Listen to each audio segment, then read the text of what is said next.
点上一上，5块钱一了，同学们啊，你们应该健康的活着。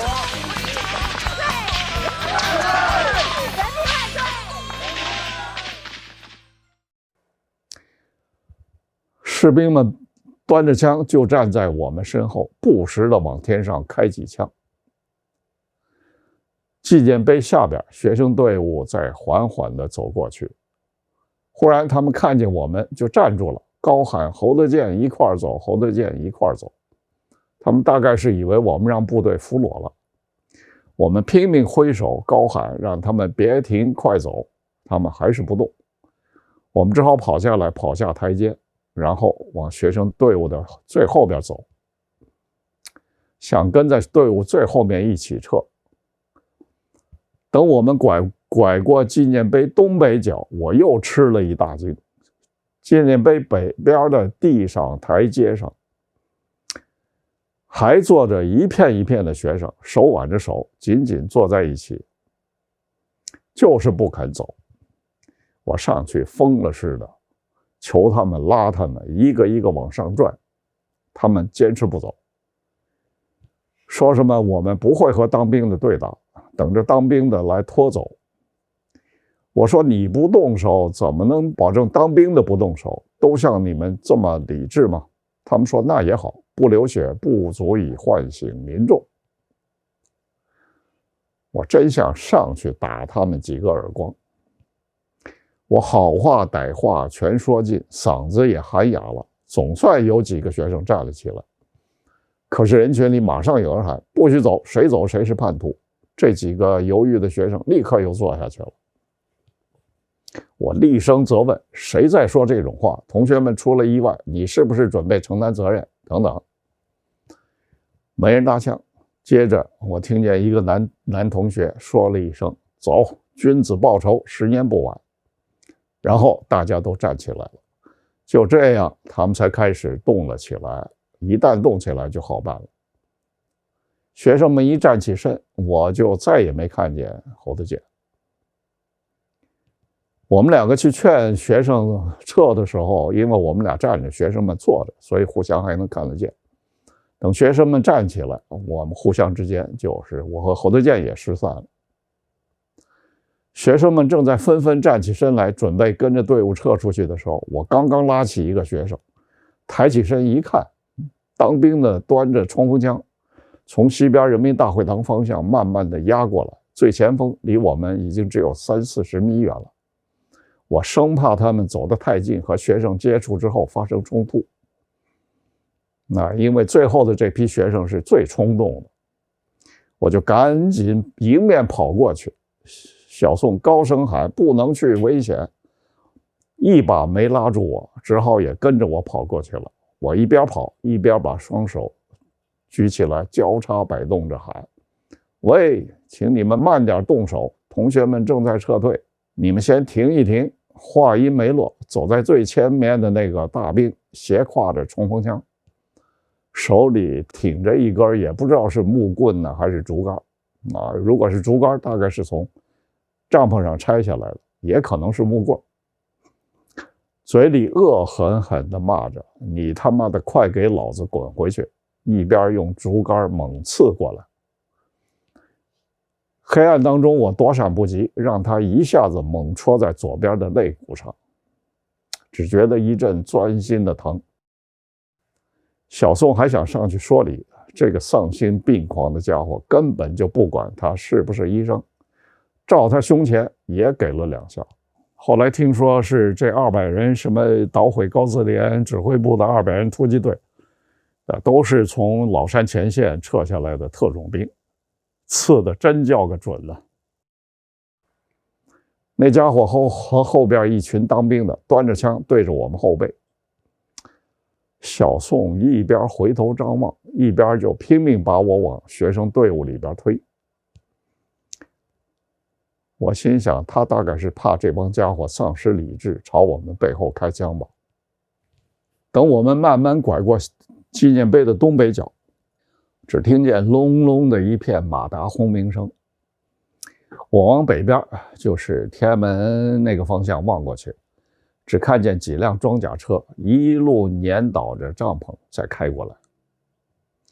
队伍里有几个学生一边大骂着法西斯，老子跟你们拼了，一边就想往上冲。旁边的学生死死地把他们揪住。我看见最前面那辆装甲车，也许是坦克，开到离我们大概10几米远，停住了。一个当兵的打开前面的舱盖，探出半身来，打着手势让我们快走。回答他的是一片叫骂，学生们站住了，大骂着：“你们这群野兽，有本事上前线去，拿枪打老百姓，你们真他妈是英雄好汉！”我一边安抚这些学生，一边说：“快别跟他们废话了，他们也是听别人的命令，快走吧。”一边拉着他们往东南方向撤。等我们缓缓走到纪念堂东边的时候，天已经开始放亮了。我和小宋从队尾，就是队伍的最后边往前走过去。往前走，想找侯子健、刘晓波和高鑫啊，我们问了好多学生，他们都说没看见，不知道。走了好远才看见学生领袖程真，北师大的。我问他看见那3位没有，他似乎不太高兴，不冷不热地说：“小波好像是回去找他的皮包了，说他的护照、手稿、证件都在里边。”没来得及从帐篷里拿出来，我一听就想回去找小波。小宋把我劝住了，说他现在也不会留在广场上了。这样我们2个人就站在马路边上，看着学生队伍从眼前慢慢地走过，这个情景让我永世难忘。学生们打着各自学校的大旗，头上扎着各色的布条，浑身脏兮兮的，一边流着眼泪，一边唱歌喊口号。不少人边走边回头望，骂着自语着：“再见了广场，我们迟早还要回来的。”好多学生还光着脚，一瘸一拐，可见撤退的多么仓促。我把身上所有的毛巾啊、手帕呀、纱布啊都给了他们，让他们把脚包上。我真不知道他们是怎么走回学校的。队伍走到前门楼东南角的时候，一大队武警从马路对面齐步往广场方向跑过去。我看见他们没带枪，也没带钢盔，学生们都站住了，齐声叫骂：“法西斯走狗，法西斯走狗！”有的还拾起地上的砖头瓦块往他们头上扔。他们目不斜视，后面的人双手搭住前面人的双肩，低着头猛跑。奇怪的是，这时候广场东边忽然间枪声大作，我吃了一惊，对小宋说：“怪事儿，广场上已经撤完了，已经撤空了，怎么又打起枪来了？”小宋说：“别管他，咱们快走吧，早点回家休息吧。”我当时还想回广场看一看。后来我听说，这个枪声，这个密集的枪声是怎么回事呢？是这些大兵他们完成了天安门广场的清场任务之后，对天鸣枪庆祝胜利。这时候马路两旁已经站满了市民，我看见妇女和老人差不多都在抹眼泪，男子汉们也都泪花闪闪，一路上好几个小伙子跑过来，握着我们的手，呜咽着说：“对不起你们啊，我们实在是顶不住了。”显然他们都是去堵过军车的。我一听，眼泪立刻涌出了眼眶。这支学生队伍沿着前门大街拐进北京音乐厅旁边的那条马路，就在十字路口上，不知道为什么坐着一队军人，带着钢盔，可是也没有枪。学生们围上去，一边哭一边骂。这些当兵的满脸都是惶惑羞愧之色，负罪似的抬眼望望我们，然后又低下头，一声不吭。我看着眼前这些老实巴交的农村小伙子，又气愤又可怜，我真想上去揍他们几拳。可是看看他们的眼神，到底还是下不了手，心里七荤八素的，说不清是什么滋味。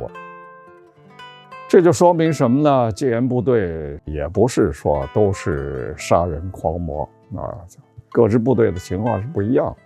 那后来我还听说28军还是27军，干脆就是谎称说他们把这个通讯器材给丢了，迷了路，然后就整个一晚上就在这个郊区兜来兜去，一直到都已经清场完毕之后，他们才到了天安门广场。杀人最多的，据吴仁华说是2支部队，一支就是跟我谈判的这个38军，那主力部队就是这个38军的336团，从西边就是木樨地那边一直杀到天安门广场。第2支杀人最多的部队是空15军，是一支空降部队，他们是从南往北一直打到天安门广场。从六部口我们上了长安街，往西单方向走过去。在路口上我看见一辆烧焦的装甲车的残骸，这是我看见的第一辆烧毁的军车。我当时觉得真不可思议，赤手空拳的老百姓怎么可能把装甲车打坏呢？我站在那儿愣愣的看了半天，还想捡一块什么碎片之类的留作纪念，想一想又扔了。要是以后被戒严部队搜出来，闹不好就成了我的罪证了。快走到西单电报大楼的时候，几辆坦克发疯一样的从东往西沿着长安街开过来，把路上碰到的一切东西碾得粉碎。开到我们身边的时候，从坦克里扔出了几个催泪瓦斯，落到两边的人行道上，吱吱响着冒出一片黄白色刺鼻的浓烟。我和学生们拿出广场上发的湿口罩，一边捂住口鼻一边跑，一边还捡起地上的砖头瓦块，冰雹一样的砸在坦克的装甲上，噼噼啪啪一阵乱响。这时候我才注意到人行道上洒满了一大滩一大滩、一长串一长串已经半干的褐红色的血迹，就像是进了屠宰场一样。我的心脏顿时缩紧了，一阵心悸，我几乎都不敢相信自己的眼睛。尽管已经听过那么多传闻，我仍然是将信将疑。这和共产党政府、人民军队如何爱民的一贯宣传反差简直太大了。但眼前这遍地的血迹却是铁一般的事实。西单路口堵着几辆烧焦的公共汽车，地上一片狼藉。我们往北拐，看见街道两旁的商店橱窗居然完好无损，竟然没有一处被破坏打碎，和马路中间的一团糟形成了强烈的对比。我当时心里想，谁见过这样的暴乱，这么秋毫无犯的暴徒。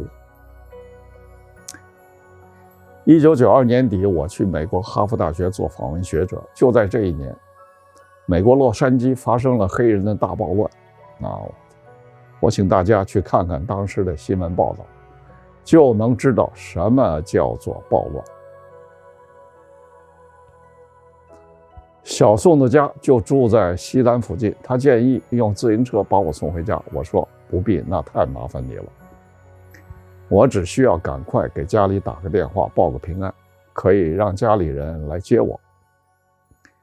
我们正想拐进胡同里，一眼看见刘苏里，就是现在万盛书园的老板，当时他是学生纠察队的队长。他跑上来一把抱住我，顿时泪流满面。